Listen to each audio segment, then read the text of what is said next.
Hello hi student, how are you? Welcome to my channel. Last लेक्चरमध्ये आपण एक्झरसाइजमधील जो काही 5 नंबरचा प्रॅक्टिकल प्रॉब्लेम होता तो सॉल्व्ह केलेला आहे.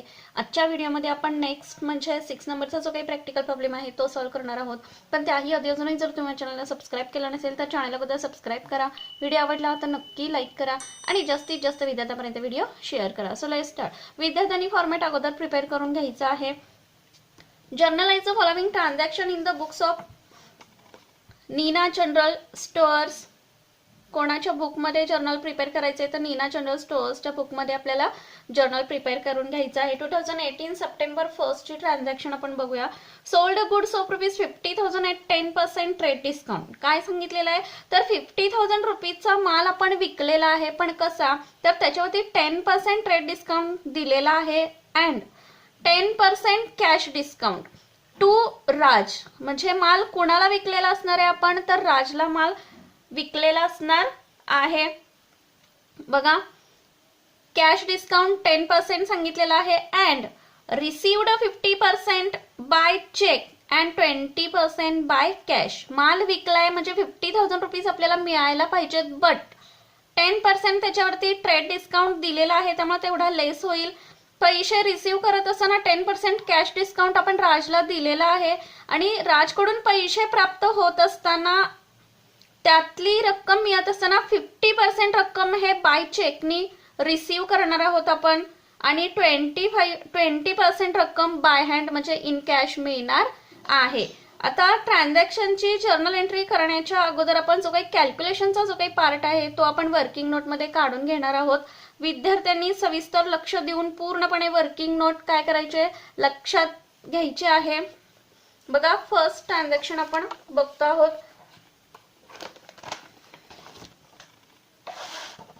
बघा, या ठिकाणी प्रथम फॉर्मॅट प्रिपेअर करून घेतलेला आहे मी. जर्नलचं जे काही बुक आहे ते ऑलरेडी प्रिपेअर करून घेतलेलं आहे.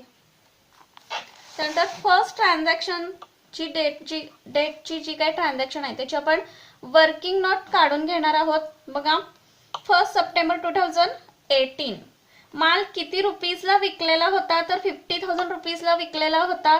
त्याच्यावरती ट्रेड डिस्काउंट किती सांगितलेला आहे तर 10% सांगितलेला आहे की जो आपण कॅल्क्युलेट करून घेतलेला आहे. बघा, या ठिकाणी 50,000 मल्टिप्लाय 10 डिवायडेड बाय 100 कॅल्क्युलेशन केल्यानंतर 5,000 एवढा ट्रेड डिस्काउंट आलेला आहे. म्हणजे आपल्याकडे नेट सेलिंग प्राइस किती राहिली तर 50,000 मायनस 5,000 इज इक्वल्स टू 45,000. ही काय आली आपली नेट सेलिंग प्राइस. म्हणजे 45,000 ला ऍक्च्युअली माल आपण काय केलेला आहे विकलेला असणार आहे. आता विकलेला म्हणजे 45,000 आपल्याला रक्कम रिसीव्ह व्हायला पाहिजे. यातील रक्कम रिसीव्ह कशा पद्धतीनं झालेली आहे बघा ट्रान्झॅक्शन मध्ये तर 50% काय सांगितलेलं आहे 50% अमाऊंट बाय चेकनी रिसीव्ह झालेली आहे. सो आपण ती कॅल्क्युलेट करून घेणार आहोत. बघा, 50% अमाऊंट रिसीव्ड बाय चेक कशी रिसीव्ह झालेली आहे तर चेकनी रिसीव्ह झालेली आहे. आता 50% कशाच्या तर नेट सेलिंग प्राइस आपली किती आलेली आहे तर 45,000 नेट सेलिंग प्राइस आलेली आहे. सो 45,000 वरती आपल्याला काय करायचे आहे 50% आपल्याला रक्कम काढून घ्यायची आहे. सो कॅल्क्युलेशन केल्यानंतर आन्सर आपलं किती येणार आहे लक्षात घ्या तर 22,500 ही काय आलेली आहे 50% रक्कम आपण कॅल्क्युलेट करून घेतली. पण ही रक्कम मिळत असताना चेकनी पैसे मिळणार आहेत त्याच्यावरती कॅश डिस्काउंट 10% अलाउ केलेला आहे दिलेला आहे. सो आपण आलेल्या या प्राइस वरती 10% कॅश डिस्काउंट आपण काढून घेणार आहोत. बघा, 22,500 मल्टिप्लाय 10 डिवायडेड बाय 100 कॅल्क्युलेशन विद्यार्थ्यांनी करून पाहायचं आहे. कॅश डिस्काउंट किती आला तर 2,250 हा आपला काय आलेला आहे कॅश डिस्काउंट आलेला आहे. तो आपल्याला या 50% चेकची रक्कम मिळणार आहे त्याच्यातून आपल्याला काय करावं लागणार आहे लेस करून घ्यावं लागणार आहे. बघा, 22,500 minus 2,250 is equals to amount किती आली आपली तर 20,250 ही आपल्याला रक्कम रिसीव्ह होणार आहे. कशी तर रिसीव्ड बाय चेक. निम्मे ट्रान्झॅक्शनचं आपण कॅल्क्युलेशन करून घेतलेलं आहे. बघा, निम्मी 50% रक्कम आपल्याला चेकनी प्राप्त होणार आहे ती आपण काढून घेतलेली आहे. आणि राहिलेली जी काय अमाऊंट आहे 20% रक्कम ती कशी मिळणार आहे तर कॅशनी रक्कम मिळणार आहे. आता बघा 20% cash received in cash. Amount कशी मिळणार आहे, कॅश कशी मिळणार आहे तर इन कॅश मिळणार आहे. 20% अमाऊंट रिसिव्ड इन कॅश किंवा बाय कॅश या पद्धतीने रक्कम मिळणार आहे. बघा, नेट सेलिंग प्राइस आपली किती आलेली होती तर 45,000 एवढी आलेली होती. आता या 45,000 वरती आपल्याला काय करायचं आहे तर 20% रक्कम काय करायचे आपल्याला काढून घ्यावी लागणार आहे. का तर 20% रक्कम आपल्याला इन कॅश प्राप्त होणार आहे. त्यामुळे 45,000च्या 20% रक्कम आपण काढून घेऊया. बघा, विद्यार्थ्यांनी कॅल्क्युलेशन स्वतः करून पाहायचं आहे किती आपला आन्सर येईल तर 9,000 आपला आन्सर येणार आहे. 20% इन कॅश मिळणार होती, ही 20% नेट सेलिंग प्राइस वर आपण काढून घेतली. किती आली अमाऊंट तर 9,000 आली. आता या 9,000 वरती आपल्याला काय करायचं आहे, कॅश डिस्काउंट अलाव केलेला आहे, त्यांनी दिलेला आहे आपल्याला. आपण दिलेला आहे किती तर 10% कॅश डिस्काउंट दिलेला आहे. किती आला तर 900 एवढा काय आलेला आहे कॅश डिस्काउंट आलेला आहे. तो आपल्याला काय करायचा आहे या सेलिंग प्राइस मधून काय करायचं आहे लेस करून घ्यायचा आहे. बघा, 9,000 मायनस 900 कॅश डिस्काउंटचे इज इक्वल्स टू 8,100. ही कोणती अमाऊंट आली जी 20% सेलिंग प्राइस जी काही रिसीव्ह होणार होती इन कॅश ती आपण काढून घेतली या ठिकाणी. आता राहिली जी किती अमाऊंट राहिली तर 30% अमाऊंट ही काय होणार आहे आपल्याला नॉट रिसिव्ड म्हणजे मिळणार नाही. म्हणजे ती ट्रान्झॅक्शन काय असणार आहे क्रेडिट बेसवर असणार आहे. म्हणजे आता टोटल डिस्काउंट जर बघायला गेला तर टोटल डिस्काउंट आपला किती येईल का तर आपल्याला एंट्रीमध्ये तो मेन्शन करावा लागणार आहे. टोटल डिस्काउंट बघा या ठिकाणी आपण 22,500 वरती 10% डिस्काउंट काढून घेतलेला होता. कॅश डिस्काउंट 2,250 आणि याच्यावरती जी काय 20% इन कॅश मिळणार होती 9,000 त्याच्यावरती 10% डिस्काउंट काढून घेतलेला आहे 900. असा टोटल डिस्काउंट किती आला तर 2,250 प्लस 900 इज इक्वल्स टू 3,150. हा काय आलेला आहे तर टोटल डिस्काउंट आलेला आहे. बघा या ठिकाणी आय होप की कॅल्क्युलेशन सर्व तुमच्या लक्षात आलेलं असणार आहे. सो आपण प्रथम जर्नल एंट्री करून घेणार आहोत. बघा, जर्नल एंट्री करत असताना माल विकलेला आहे, अमाऊंट रिसीव्ह होणार आहे. बघा, पैसे आपल्याकडे येणार आहेत, चेकनी पण पैसे येणार आहेत आणि इन कॅशनी पण पैसे येणार आहेत. So bank account debit comes होणार आहे.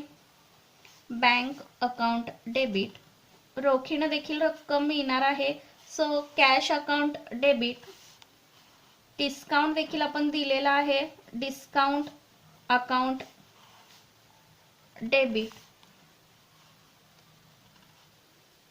माल कोणाला विकलेला आहे तर राज या व्यक्तीला माल विकलेला आहे. सो माल कोणाला रिसीव्ह होणार आहे तर राज या व्यक्तीला मिळणार आहे. सो डेबिटला काय पडेल राज अकाउंट डेबिट. टू काय केलं आहे म्हणून हे आपल्याला प्राप्त झालेलं आहे किंवा राजला माल मिळणार आहे तर सेल केल्यामुळं मिळणार आहे. To sales account. आता अमाऊंट आपण लिहित असताना बँकनी म्हणजे बाय चेकनी रक्कम आपल्याला किती मिळणार आहे हे आपण वर्किंग नोट मध्ये काढून घेतलेला आहे. सो 20,250 आणि कॅशनी रक्कम किती प्राप्त होणार आहे लक्षात घ्या तर 8,100 एवढी रक्कम प्राप्त होणार आहे. बघा, सो आपण लिहून घेऊया 20,250 कॅशनी रक्कम किती मिळणार आहे तर 8,100. टोटल डिस्काउंट की जो आपण या ठिकाणी काढून घेतलेला आहे 2,250 प्लस 900 3,150 या पद्धतीने. आता टोटल नेट सेलिंग प्राइस आपली किती आलेली होती तर 45,000 आलेली होती. सो क्रेडिटला आपण किती घेणार आहे तर 45,000 घेणार आहोत. आता या सर्व डेबिटच्या ज्या काही अमाऊंट आहेत त्या आपल्याला लेस करून घ्याव्या लागतील 45,000 मधून. आणि जो काही डिफरन्स राहणार आहे तो काय असणार आहे तर क्रेडिट बेसवर असणार आहे. म्हणजे 30% रक्कम आपल्याला मिळालेली नाही. कशाच्या 30% रक्कम तर 45,000च्या 30% रक्कम. म्हणजे जेणेकरून डेबिटच्या या सर्व अमाऊंट आपल्याला 45,000 मधून लेस केल्यानंतर जी काही अमाऊंट राहणार आहे ती क्रेडिट बेसवर राहणार आहे. म्हणजे राजने तेवढी रक्कम आपल्याला दिलेली नाही. 13,500. नॅरेशन बघा कशा पद्धतीनं येईल.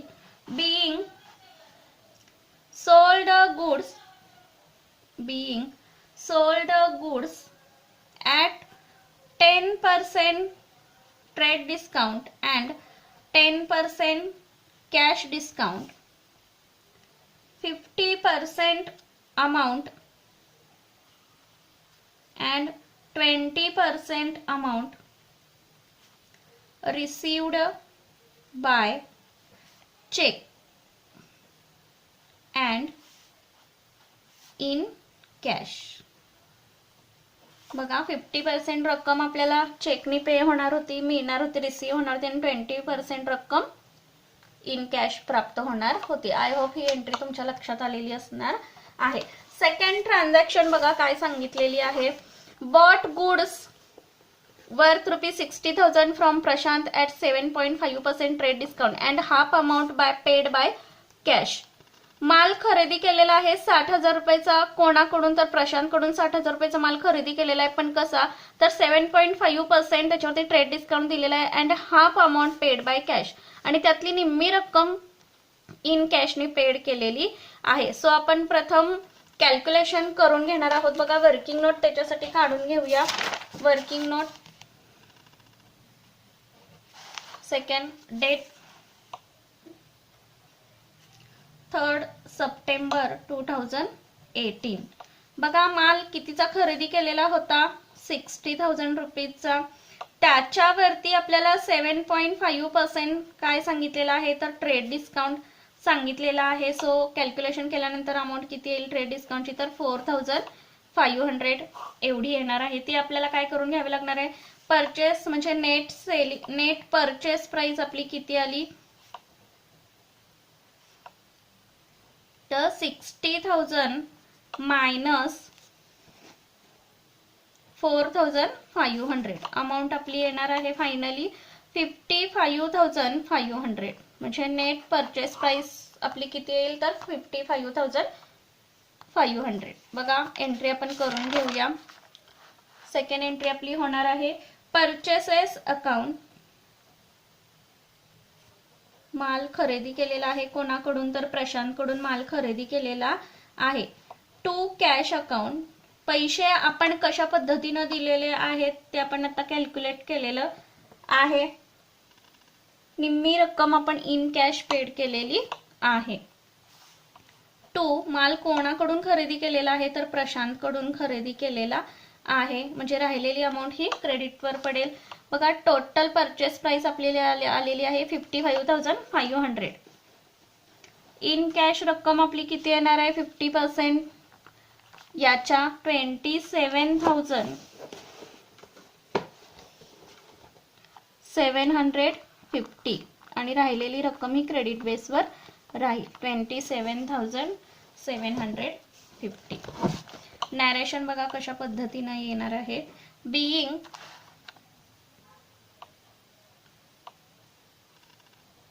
being goods purchased at the rate 7.5% trade discount from Prashant. कोणाकडून माल खरेदी केलेला आहे तर प्रशांत या व्यक्तीकडून माल खरेदी केलेला आहे and half the amount paid in cash. या पद्धतीने एंट्री होईल. नेक्स्ट ट्रान्झॅक्शन बघा return goods worth ₹550 to Prashant. आता 3 तारखेला आपण प्रशांतकडून माल 60,000चा खरेदी केलेला आहे, पण यातला ₹550चा माल परत केलेला आहे प्रशांतला, का तर काही डिफेक्टिव्ह झाली असेल किंवा खराबी मालामध्ये आलेली असणार आहे, त्यामुळं सो आपण ₹550चा माल प्रशांतला रिटर्न केलेला आहे. कोणता माल रिटर्न केलाय? जो परचेस केलेला माल आहे तो आपण त्याला रिटर्न केलेला आहे.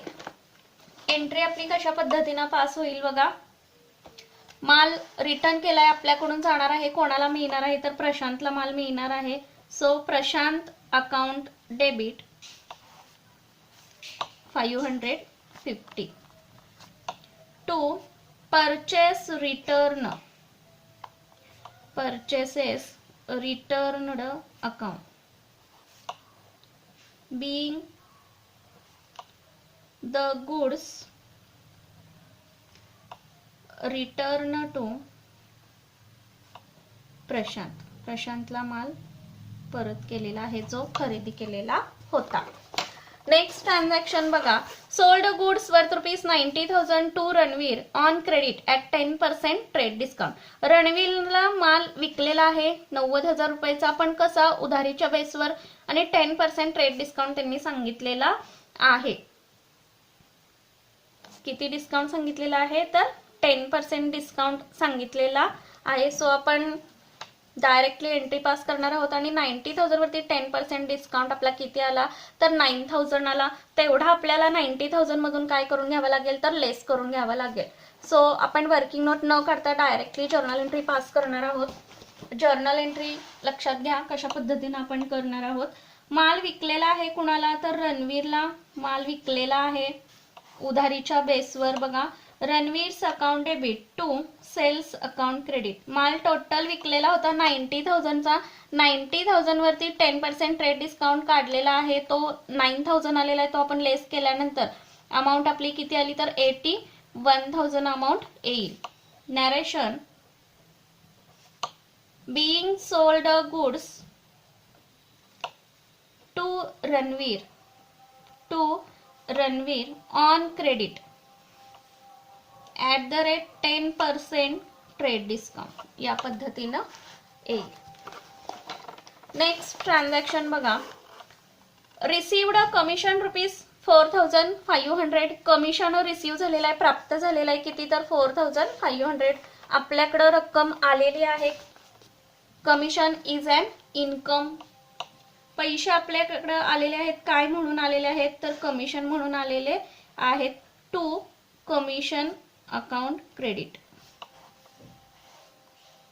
किती आलेले आहेत? तर 4,500.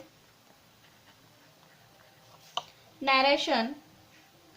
Being commission received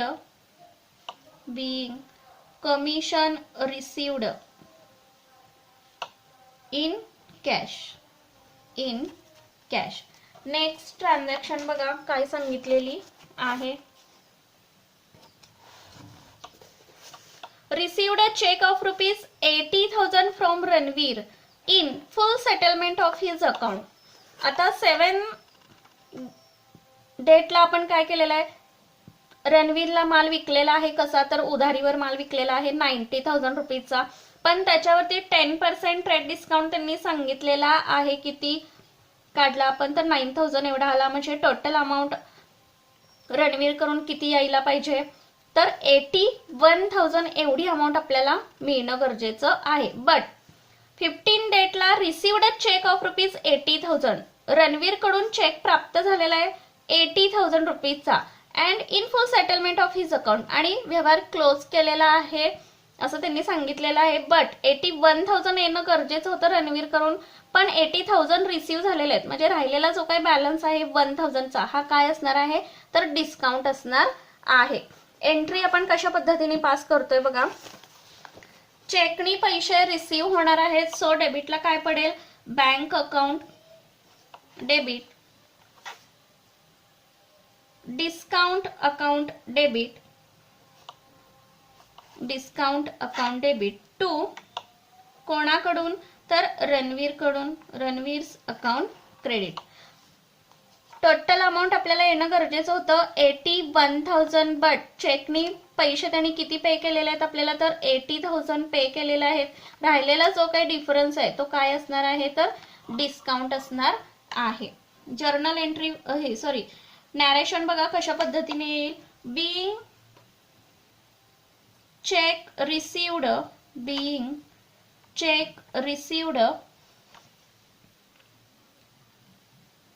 and discount allowed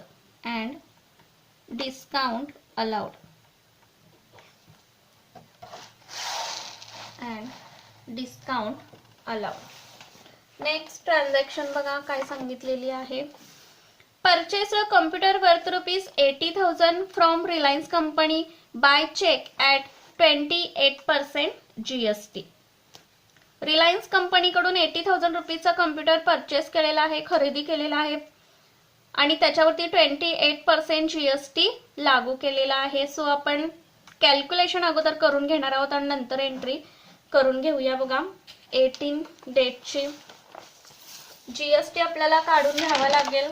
बघा working note 3 calculation of GST.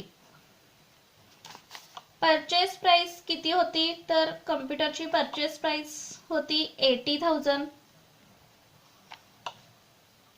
याच्यावरती टोटल आपल्याला 28% काय करायचं आहे, तर GST काढून घ्यावा लागणार आहे. टोटल GST 28% नी किती येईल बघा, तर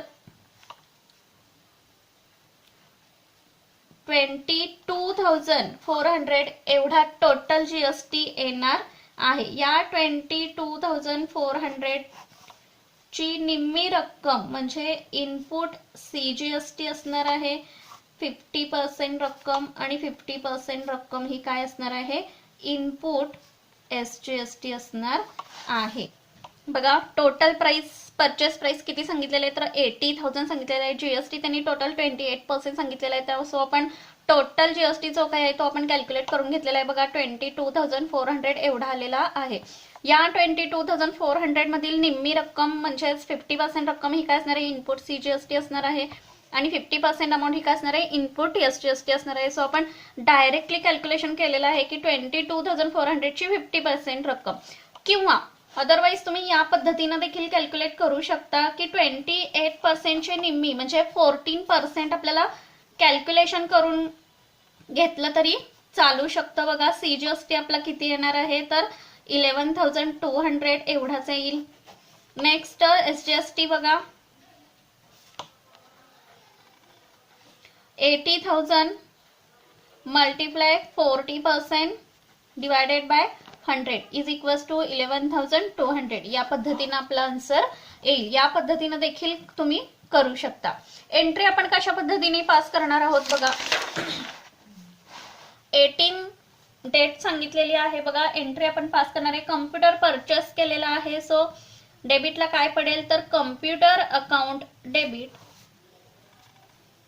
input CGST account debit input SGST account debit to bank account. पैसे कशा पद्धतीने पे केलेले आहेत, तर चेकनी पैसे काय केलेले आहेत, तर पे केलेले आहेत. बघा कम्प्युटर परचेस केलेला आहे टोटल 80,000 रुपीजला. त्याच्यावरती GST आपण 14% निम्मा CGST कडे आणि निम्मा काय केलेला आहे SGST कडे जाणार आहे. सो 11,200 CGST कडे जाईल आणि SGST कडे 11,200. अशी टोटल अमाऊंट बँक थ्रू किती पे होईल, तर 1,02,000 एवढी अमाऊंट पे होईल. बघा नॅरेशन या पद्धतीने येईल. Being purchase computer with 28% GST and the amount paid by cheque. या पद्धतीने नॅरेशन आपण लिहून घेऊ. नेक्स्ट ट्रान्झॅक्शन काय सांगितलेले आहे लक्षात घ्या. Wedges paid ₹13,000. मजुरी पे केलेली आहे किंवा मजुरी दिलेली आहे रोखीने किती, तर 13,000 पैसे आपल्याकडून गेलेले आहेत रोखीने. कशासाठी गेलेले आहेत, तर वेजेस पेड केलेले आहेत. एंट्री आपण बघा कशा पद्धतीने करणार आहोत. Wages account debit to cash account credit 13,000. Narration बघा, being wages paid in cash. Next transaction paid for life insurance premium ₹17,000. बघा या ठिकाणी इन्शुरन्सचा कोणता प्रकार सांगितलाय तर लाईफ इन्शुरन्स की जो व्यक्तीशी रिलेटेड असणार आहे. सो बिझनेसशी याचा काही संबंध असणार नाही. म्हणजे paid for life insurance premium विम्याचा हप्ता पे केलेला आहे, पण कसला तर LIC म्हणजेच लाईफ इन्शुरन्सचा प्रीमियम पे केलेला आहे ऑनरनी. किती 17,000 रुपीजचा. म्हणजे स्वतःच्या वैयक्तिक खर्चासाठी ती रक्कम त्यांनी काय केलेली आहे, यूज केलेली आहे. बिझनेस मधून रक्कम काढलेली आहे आणि ती पे केलेली आहे. कशासाठी तर LICचा प्रीमियम भरण्यासाठी. सो ऑनरनी ज्याला वैयक्तिक खर्चासाठी रक्कम बिझनेस मधून काढली असेल, ड्रॉ केली असेल, सो आपण ती रक्कम कोणत्या अकाउंटच्या अंडरमध्ये लिहितो तर ड्रॉइंग अकाउंट. पैसे आपल्याकडून जाणार आहेत कशासाठी तर ड्रॉइंगसाठी पैसे आपण काढलेले आहेत, पण बिझनेस मधून पैसे काय होणार आहेत, जाणार आहेत. जर्नल एंट्री बघा आपण कशा पद्धतीने करू. Drawings account debit to cash account credit किती 17,000. Being LIC premium paid in cash. या पद्धतीने नॅरेशन येईल. आणि लास्ट जी काय ट्रान्झॅक्शन आहे ती पाहूया आपण. Sold goods worth ₹28,000 to Tushar who paid us 18,000 immediately. बघा तुषारला माल विकलेला आहे किती रुपीचा तर 28,000चा माल तुषारला विकलेला आहे. Who paid us 18,000 immediately but 18,000 rupees काय केलेले आहेत, इन्स्टंट पेड केलेले आहेत तुषारनी. म्हणजे 18,000 रुपये लगेच आपल्याला प्राप्त झालेले आहेत. आणि राहिलेली जी काही अमाऊंट आहे 10,000 ही काय असणार आहे तर क्रेडिट बेसवर असणार आहे. प्रथम आपल्याला माल विकलेला आहे, पैसे प्राप्त झालेले आहेत. बघा कंबाईन जर्नल एंट्री आपण करून घेणार आहोत. माल विकून पैसे प्राप्त झालेले आहेत. कॅश अकाउंट डेबिट किती पैसे प्राप्त झालेले आहेत तर 18,000 to sales account. Total sales 28,000चा केलेला होता आपण. त्यातले इमिजिएटली कॅश प्राप्त झालेले किती 18,000. म्हणजे राहिलेली जी काही अमाऊंट आहे ती क्रेडिट बेसवर असणार आहे. तुषारला माल रिसीव्ह झालेला आहे त्यामुळं तुषार अकाउंट डेबिट किती रुपीज तर 10,000 रुपीज. बघा 28,000 मायनस 18,000 किती आले तर 10,000 आले. नॅरेशन बघा कशा पद्धतीने आपण लिहिणार आहोत. being sold goods partly on cash and partly on credit basis. बघा या पद्धतीने नॅरेशन आपण लिहून घेणार आहोत. आय होप की सर्व क्वेश्चन तुमच्या लक्षात आलेला असणार आहे. व्हिडिओ आवडला तर नक्की लाईक करा आणि जास्तीत जास्त विद्यार्थ्यांपर्यंत व्हिडिओ शेअर करा. थँक्यू. Take care.